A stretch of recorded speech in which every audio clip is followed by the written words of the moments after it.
Hi, my name is Patrick Bitature in Uganda, part of the Simba group of companies.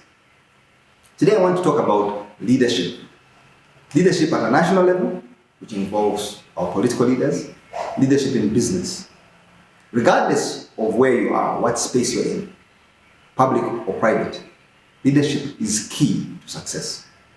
If you don't have strong, good leaders, nothing happens. Let's look at the political space. What makes most African countries fail? Why are we dogged by this failure? And we've talked about this for the last 60 years. Many of us have had independence for over 60 years. But the strides we have made, good some are, but still too small. Why are we still looking up to the Western countries, depending on aid? Three things, I think, three critical factors. Number one, leadership. Leadership is very important. And what is it that we require out of leaders? I call them the three E's. Effective leaders, enlightened leaders, ethical leaders. Without these three virtues, leadership is weak. You must be effective and hold your people accountable, and they hold you accountable. You must be enlightened, and that means much more than educated. You must be ethical. Integrity is key. What happened during the COVID pandemic? Corruption decimated many of the countries that we thought were viable. Simply because the people lost trust in the institutions, the ethics. If there was corruption in the distribution of the PPE, in some of the healthcare and the provision of some of the support that was given by the government, it destroyed the credibility of the institutions. So ethics is very important. Integrity. Number two, corruption. Corruption and war. Recently, during these COVID times, there was a coup in Mali. A government was ousted by a military coup. In this day and age, everything Africa has gone through, and we thought that the era of governments being overthrown by military governments and having coups and having wars was slowly dying away. That era was passing. But it looks like it's back with a vengeance. In Sudan, the government fell of Bashir because of bread, the price of bread. There was a coup, more or less. In South Sudan, they've been at war, the youngest country in the world, for so long. In Somalia, we know the story, pathetic. The DRC, especially the eastern parts, there's been upheaval. So many refugees moving into Uganda. Why? Because of wars. We have to find a solution in Africa to stop them. We must put checks and measures in place to make sure this does not happen.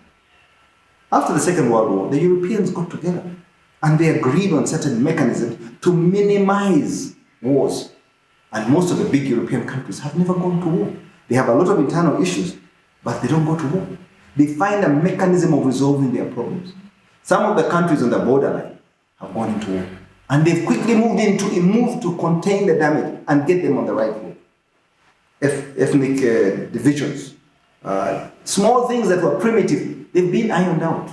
Why not in Africa? We've got to do that. And lastly, leadership is about institutions. We need to have strong institutions. Not strong leaders, because the strong man syndrome is killing Africa. Yes, it's good for a while. I see the case of Uganda. Our president had to be strong for a while because there was no leadership by the time the NRM came to power. The presidency was very weak. He had to amalgamate, concentrate all the power around the institution of the presidency, and that so that he could chart new waters. He had to be strong enough to drive us through. But then he had to start relinquishing some of this power to strengthen the institutions, like the army as a strong institution with a mind of its own, the police, the revenue tax authority, some government institutions, national forestry, the healthcare, the judiciary, it had to be strengthened. The legislature was very weak. All these institutions have taken time to build, but slowly they are gaining momentum.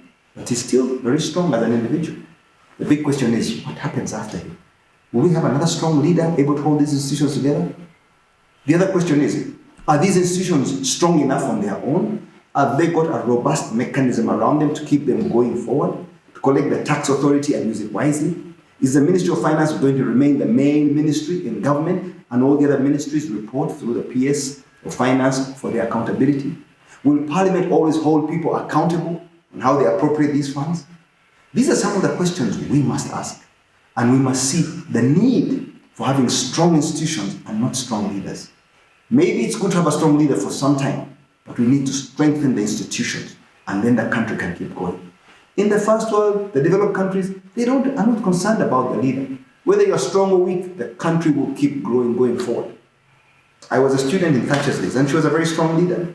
I don't think they've had a stronger leader in the UK since, but the country has kept growing. But today, we ask ourselves, most African countries, if you don't have a strong leader, you're going backwards. Not even stagnating, but going backwards. And it's because the institutions are too weak. So we must focus on strengthening our institutions and making sure we deal with the question of leadership comprehensively, putting checks and balances in place.